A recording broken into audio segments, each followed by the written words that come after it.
इस क्लास में सभी का स्वागत है। इस क्लास के माध्यम से करंट अफेयर्स जो यूपीपीएससी 2024 के लिए महत्वपूर्ण हैं, आर्थिक परिदृश्य की क्वेश्चन नंबर 51 से आज पढ़ाया जाएगा। तो क्वेश्चन नंबर 51 है कि किस राज्य की प्रति व्यक्ति वार्षिक आय न्यूनतम आंकी गई है? तो बिहार राज्य की। सांख्यिकी और कार्यक्रम कार्यान्वयन मंत्रालय के अनुसार वर्ष 2021-22 के आंकड़ों के अनुसार चालू कीमतों पर निम्नलिखित राज्यों की प्रति व्यक्ति वार्षिक आय कितनी आंकी गई है, इसको सम्मिलित करना है। तो बिहार की 49,470 रुपये, उत्तर प्रदेश की 70,792 रुपया, झारखंड की 78,660 रुपया और मणिपुर की 84,345 रुपया। निम्नलिखित में से कब तक भारत को $1 ट्रिलियन की डिजिटल अर्थव्यवस्था बनाने का लक्ष्य रखा गया है? तो 2027-28 तक। इसमें कौन सम्मिलित नहीं है? तो इसमें डी सम्मिलित नहीं है। रबर, थाईलैंड से जैतून, स्पेन से गन्ना, ब्राजील से। हाल के बीते दिनों में निम्नलिखित में से कौन से कारक, कौन सी नीतियां भारत में चावल के मूल्य को प्रभावित कर रही थीं? तो इसमें जो विकल्प है वो 4 विकल्प सत्य है। न्यूनतम समर्थन मूल्य, सरकार द्वारा व्यापार करना, सरकार द्वारा भंडारण करना, उपभोक्ता सहायकियां। केंद्रीय बजट 2024-25 के संदर्भ में सही कथन। तो इसमें दिए गए दोनों कथन सत्य हैं। यानी केंद्रीय बजट 2024-25 में विकसित भारत लक्ष्य का रोड मैप है। तो 4 मुख्य जातियों पर ध्यान केंद्रित है। केंद्रीय बजट 2024-25 में विकसित भारत लक्ष्य का रोड मैप है। तो मुख्यतः गरीब, युवा, महिलाएं व अन्नदाता जातियों पर विशेष ध्यान केंद्रित किया गया है। केंद्रीय बजट 2024-25 के संदर्भ में कौन से कथन सत्य है? तो इसमें दिए गए दोनों कथन सत्य हैं। भारत सरकार द्वारा वित्तीय वर्ष 2024-25 के लिए 48.21 लाख करोड़ रुपए धनराशि का बजट पेश किया गया। भारत सरकार द्वारा वित्तीय वर्ष 2024-25 का बजट पिछले वर्ष की तुलना में 3.18 लाख करोड़ रुपए अधिक है। केंद्रीय बजट 2024-25 के संदर्भ में कौन से कथन सत्य है? तो इसमें दिए गए कथनों में 1 व 3 सही है, 2 गलत है। तो कथन 1 है कि केंद्रीय बजट 2024-25 के अनुसार प्रमाण पत्र और ब्रांडिंग व्यवस्था के साथ अगले 2 वर्षों में पूरे देश में 1 करोड़ किसानों को प्राकृतिक खेती से जोड़ा जाएगा। 3 साल में किसानों और उनकी जमीन को शामिल करने के उद्देश्य से राज्यों के साथ मिलकर कृषि में डिजिटल सार्वजनिक अवसंरचना यानी डीपीआई को लागू किया जाएगा। केंद्रीय बजट 2024-25 के संदर्भ में कौन से कथन सत्य है? तो इसमें दिए गए कथनों में 1, 2, 3 सही है जबकि 4 गलत है। यानी केंद्रीय बजट 2024-25 में 27 नए शहरों में मेट्रो की शुरुआत का लक्ष्य रखा गया है। इसके लिए 21,336 करोड़ रुपए का बजटीय प्रावधान किया गया है। दूसरा है कि महात्मा गांधी राष्ट्रीय ग्रामीण रोजगार गारंटी योजना के लिए वित्त वर्ष 2024-25 के लिए 86,000 करोड़ रुपए का बजटीय प्रावधान किया गया है। प्रधानमंत्री किसान सम्मान निधि के लिए वित्त वर्ष 2024-25 में 60,000 करोड़ रुपए का बजटीय प्रावधान किया गया है। केंद्रीय बजट 2024-25 के अनुसार प्रमुख मदों के लिए व्यय से संबंधित सूची सम्मिलित करना है। तो रक्षा के लिए 26 यानी 2,65,808 करोड़ रुपए, ग्रामीण विकास के लिए 4,54,773 रुपए, कृषि एवं संबंधित क्रियाकलाप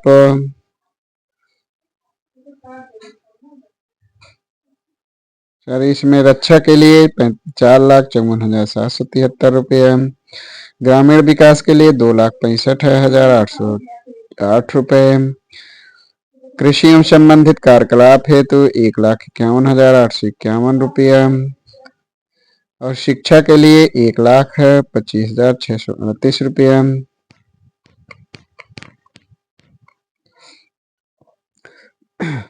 केंद्रीय बजट 2024-25 के अनुसार प्रमुख स्कीमों के लिए आवंटन यानी रुपए करोड़ में संबंधित सूची को सुमेलित करना है। तो इसमें बी विकल्प सही है, यानी अनुसंधान और विकास परियोजना के लिए 1200 करोड़,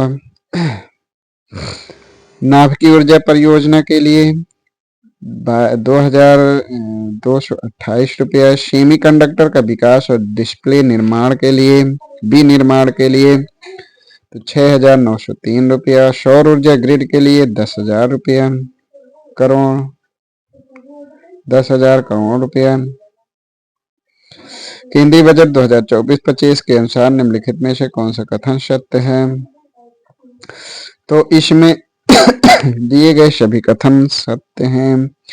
राजकोषीय घाटा जीडीपी का 4.9% अनुमानित है। राजस्व घाटा जीडीपी का 1.8% अनुमानित है। प्राथमिक घाटा जीडीपी का 1.4% अनुमानित है। प्रभावी राजस्व घाटा जीडीपी का 0.6% अनुमानित है। केंद्रीय बजट 2024-25 भारत के लिए निम्नलिखित प्राथमिकताओं में कौन सी प्राथमिकता शामिल नहीं है? तो इसका विकल्प ए सही है।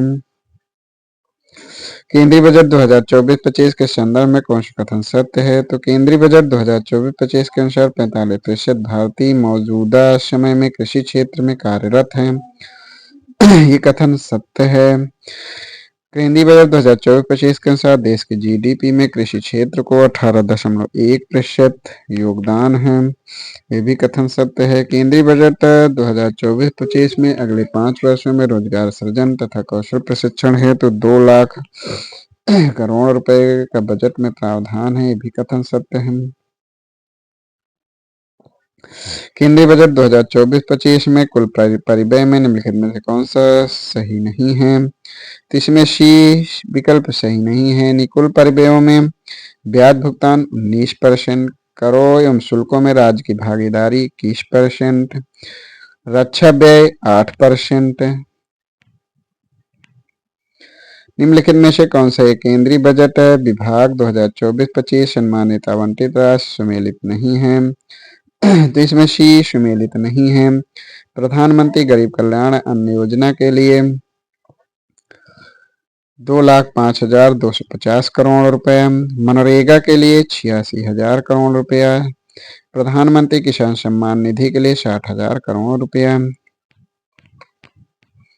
संघीय बजट 2024-25 के योजनाओं के अनुसार आवंटन के संदर्भ में निम्नलिखित में से कौन कथन सही है?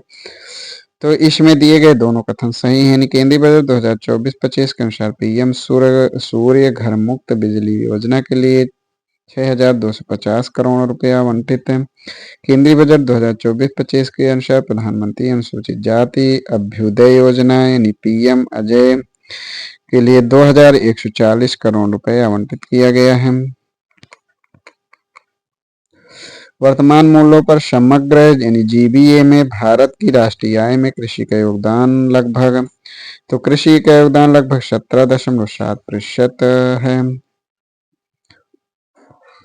कृषि लागत और मूल्य आयोग यानी CACP द्वारा वर्तमान में एमएसपी के अंतर्गत कुल 22 फसलों के लिए न्यूनतम समर्थन मूल्य की सिफारिश करता है, जबकि गन्ने के लिए उचित एवं लाभकारी मूल्य दिया जाता है।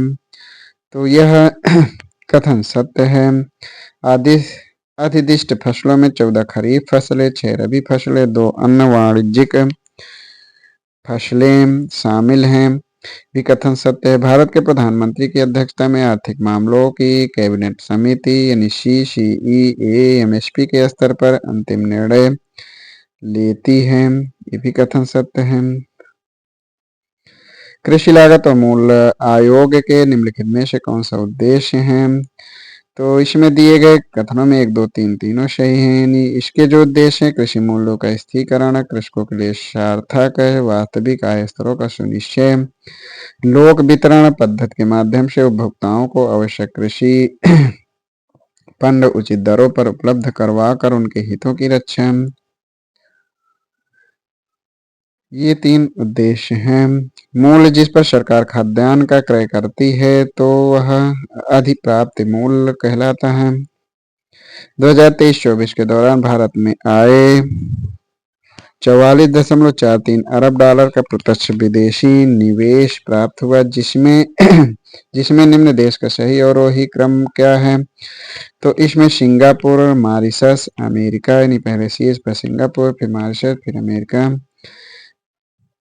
कथनों देश में आए एफडीआई के विषय में कौन सा कथन सही है? तो इसमें दिए गए दोनों कथन सही हैं। यानी जून 2024 के पहले सप्ताह में जारी आंकड़ों के अनुसार 2023-24 के दौरान देश में आए 44.43 अरब डॉलर का प्रत्यक्ष विदेशी निवेश आया, जबकि यह वार्षिक आधार पर 3.5% कम रहा। भारत को सिंगापुर से सबसे ज्यादा 11.77 अरब डॉलर का प्रत्यक्ष विदेशी निवेश प्राप्त हुआ। 2 अप्रैल 2024 में निम्नलिखित में किस देश ने जिग नामक एक नई स्वर्ण समर्थित मुद्रा जारी की? तो जिम्बाब्वे द्वारा जिग नामक नई स्वर्ण समर्थित मुद्रा जारी की। इसमें फसल हैं और MSP 2024-25 दिया गया है। तो इसमें इसको सही सुमेलित करना है। यानी बाजरा 26 यानी 2,625 रुपये, अरहर ये 7,550 रुपये, सूरजमुखी यह 7,280 रुपया और तिल ये 9,267। कंटेनर पोर्ट प्रदर्शन सूचकांक CPPI 2023 के संदर्भ में कथनों पर विचार करिए। तो इसमें सही कथन बताना। तो इसमें दिए गए तीनों कथन सही हैं। यानी 19 जून 2024 को जारी इस सूचकांक को विश्व बैंक और S&P ग्लोबल मार्केट इंटेलिजेंस द्वारा जारी किया गया कथन सत्य है। भारत के 9 बंदरगाहों को वैश्विक शीर्ष 100 बंदरगाहों में स्थान मिला। भारत का विशाखापत्तनम बंदरगाह 2023 में 19वें स्थान पर, जबकि मुंद्रा बंदरगाह वर्तमान रैंकिंग में 27वें स्थान पर पहुंच गया है। अभी हाल ही में प्रधानमंत्री ने किस बंदरगाह को भारत में सबसे गहरे बंदरगाह के रूप में घोषणा की है? तो बधावन पोर्ट महाराष्ट्र को सबसे गहरे बंदरगाह के रूप में घोषणा की है। निम्न कथनों पर विचार करना है, इसमें सही उत्तर बताना। तो इसमें दिए गए दोनों कथन सही हैं। RBI ने ब्रिटेन से 100 टन से अधिक स्वर्ण अपने घरेलू भंडार में वापस लाया है। यह 1990 दशक के बाद अब तक का सबसे बड़ा प्रत्यावर्तन है। कंटेनर पोर्ट प्रदर्शन सूचकांक 2023 के संदर्भ में सही सुमेलित करना है। तो इसमें सी विकल्प सही है। यानी यांगसान बंदरगाह चीन, तो यह है चौथा रैंक है। सलालाह बंदरगाह ओमान, तो इसका स्थान तीसरा है। कार्टाजेना बंदरगाह कोलंबिया, तो इसका स्थान दूसरा है। टैंजियर मेडिटेरियन बंदरगाह मोरक्को, तो इसका स्थान फर्स्ट है। यांगसान बंदरगाह चौथा रैंक, सालालाह बंदरगाह ओमान ये तीसरा, कार्टेजोना बंदरगाह कोलंबिया दूसरा स्थान, ट्रेजियर मेडिटेरियन बंदरगाह मोरक्को इसका फर्स्ट स्थान। पत्तन और जिस रूप में सुविख्यात है तो इसमें कौन सही सुमेलित है? तो इसमें तीनों युग में सही सुमेलित हैं। तो कामराज पोर्ट तमिलनाडु भारत में कंपनी के रूप में विख्यात है। मुंद्रा पोर्ट गुजरात भारत में निजी स्वामित्व वाला अडानी समूह का सबसे बड़ा पत्तन। जवाहरलाल नेहरू यानी पोर्ट ट्रस्ट भारत का सबसे बड़ा कंटेनर पोर्ट। अगला क्वेश्चन है कि वित्त वर्ष 2023-24 में आर्थिक think tank global trade research initiative द्वारा मई 2024 में प्रस्तुत आंकड़ों के अनुसार भारत में व्यापारिक साझेदारी के संदर्भ में निम्न देशों का सही आरोही क्रम है। तो पहले नंबर पे चीन, फिर अमेरिका, UAE, रूस। निम्नलिखित में से वित्त वर्ष 2023-24 में आर्थिक think tank global trade research initiative द्वारा मई 2024 में प्रस्तुत आंकड़ों के अनुसार कौन सा देश भारत का शीर्ष व्यापारी साझेदार रहा है? तो चीन सबसे बड़ा सब शीर्ष पर व्यापारी साझेदार रहा। निम्न कथनों में से भारत के स्वर्ण भंडार के विषय में कौन सा कथन सही है? तो इसमें दिए गए दोनों कथन सत्य हैं। राष्ट्रीय खनिज में सूची के अनुसार 2015 तक भारत में स्वर्ण अयस्कों को कुल भंडार का अनुमान 501.83 मिलियन टन है। कर्नाटक देश कुल स्वर्ण का लगभग 80% हिस्सा उत्पादन करता है। कोलार जिले में कोलार गोल्ड फील्ड्स केजीएफ विश्व की सबसे पुरानी और सबसे गहरी स्वर्ण खदानों में से एक है। ये दोनों कथन सत्य हैं। निम्नलिखित में से भारतीय रिजर्व बैंक के गवर्नर शशिकांत दास ने 28 मई 2024 को रिजर्व बैंक के 3 प्रमुख पहलों का अनावरण किया, जिसके नाम है प्रवाह जिसके नाम निम्नलिखित में से कौन सा नहीं है? तो इसमें प्रवाह टाइगर यह नहीं है, बल्कि Pravaah portal, retail direct mobile app, fintech repository. तो Pravaah portal, retail direct mobile app, fintech repository. जून 2024 में जारी ओएजी डाटा के अनुसार घरेलू एयरलाइन बाजार के संदर्भ में कौन सा सही सुमेलित नहीं है? तो अमेरिका, तो इसमें अमेरिका यानी ए सही है, नहीं अमेरिका का फर्स्ट रैंक चीन, यह सेकंड रैंक पर है। भारत चौथे स्थान पर है, भारत तीसरे स्थान पर है।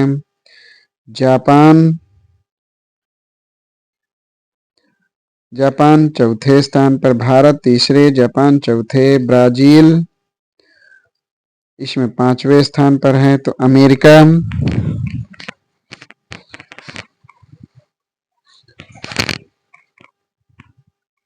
अमेरिका इसमें फर्स्ट स्थान पर है। भारत चीन सेकंड स्थान पर, भारत इसमें थर्ड स्थान पर है। जापान इसमें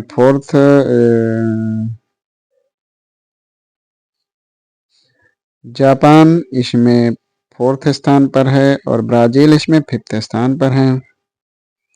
निम्नलिखित में से 9 अप्रैल 2024 को हुरन इंस्टीट्यूट द्वारा प्रकाशित ग्लोबल यूनिकॉर्न इंडेक्स 2024 रिपोर्ट के अनुसार भारत का विश्व के यूनिकॉर्न में कौन सा स्थान है? तो भारत का विश्व के यूनिकॉर्न में तीसरा स्थान है। 9 अप्रैल 2024 का हुरन इंस्टीट्यूट द्वारा प्रकाशित ग्लोबल यूनिकॉर्न इंडेक्स 2024 में निम्न देशों का सही क्रम, तो इसका सी सही है, नहीं अमेरिका, चीन, भारत, ब्रिटेन। पहले अमेरिका, फिर चीन, फिर भारत, फिर ब्रिटेन। हाल ही में कौन सी भारत की अग्रणी सामान्य बीमा प्रदाता company satellite in orbit third party liability insurance policy शुरू करने की घोषणा की है? तो Tata AIG general insurance company limited.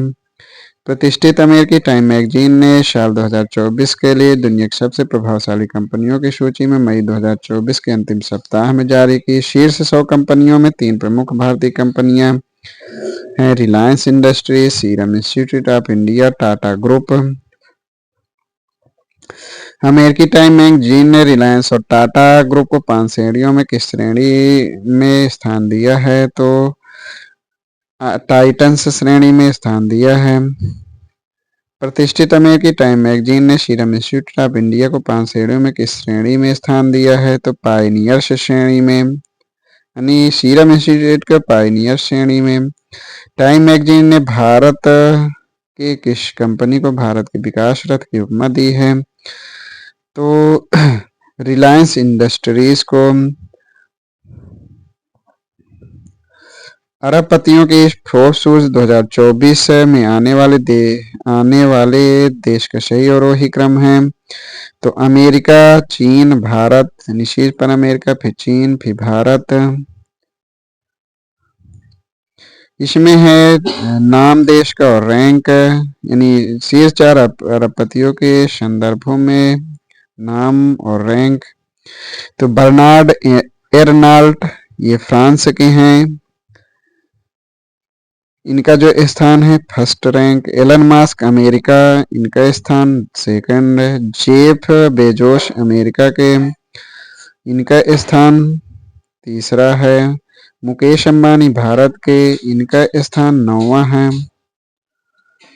RBI ने भारत सरकार को कितने करोड़ का लाभांश यानी डिविडेंड प्रदान किया है?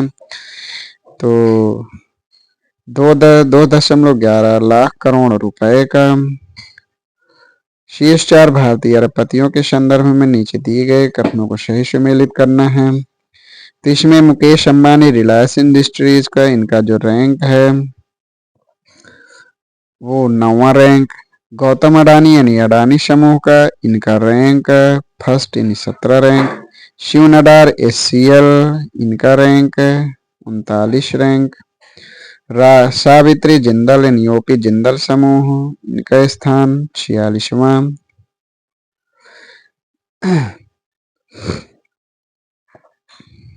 यानी मुकेश अंबानी का 9वां स्थान, गौतम अडानी समूह का 17वां रैंक, शिव नाडार एचसीएल का 39वां रैंक, सावित्री जिंदल यानी ओपी जिंदल समूह का 3rd यानी 46वां रैंक। निम्नलिखित में से चबहार बंदरगाह के विषय में कौन सा कथन सही है? तो इसमें जो दिए गए दोनों कथन सत्य हैं। यानी शाहिद बेहेस्ती टर्मिनल भारत और ईरान के बीच 10 वर्षीय अनुबंध पत्र पर हस्ताक्षर 13 मई 2024 को संपन्न हुआ। भारत सरकार द्वारा लीज पर लिया गया पहला बंदरगाह बन गया। शहीद कलांतरी चबहार बंदरगाह का दूसरा टर्मिनल है, भी कथन सत्य है। चाबहार बंदरगाह शहीद बेहेस्ती टर्मिनल का प्रबंधन भारत को सौंपने के लिए भारत की इंडिया पोर्ट्स ग्लोबल लिमिटेड व ईरान के पोर्ट एंड मेरीटाइम ऑर्गेनाइजेशन के बीच हस्ताक्षर किस स्थान पर हुआ? तो तेहरान, ईरान में। अगला जो क्वेश्चन है कि इनमें कथन विचार इनमें सही उत्तर बताना है। तो इसका सही उत्तर यानी 1, 2, 3 एक गलत है जबकि 2, 3 कथन सही है। तो सार्वजनिक क्षेत्र की 13 कंपनियों को महारत्न का दर्जा मई 2024 में प्राप्त था, सही कथन है। जनवरी 2024 तक देश में मिनी रत्न कंपनियों की कुल संख्या 75 थी, ये भी कथन सत्य है। यूरोपियन फ्री ट्रेड एसोसिएशन यानी इफ्टा भारत के संदर्भ में कौन सा कथन सत्य है?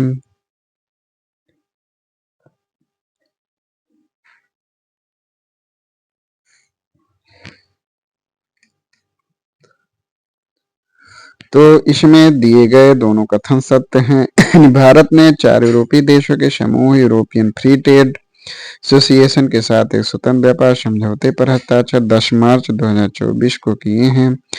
यूरोपीय मुक्त व्यापार संघ इफ्टा के सदस्य देशों में नॉर्वे, आइसलैंड, लिechtenstein व स्विट्जरलैंड शामिल हैं। तो ये भी कथन सत्य है। तो इस प्रकार आज 100 क्वेश्चनों तक पढ़ाया गया। 101 से आगे क्वेश्चनों को अगली क्लास में। धन्यवाद।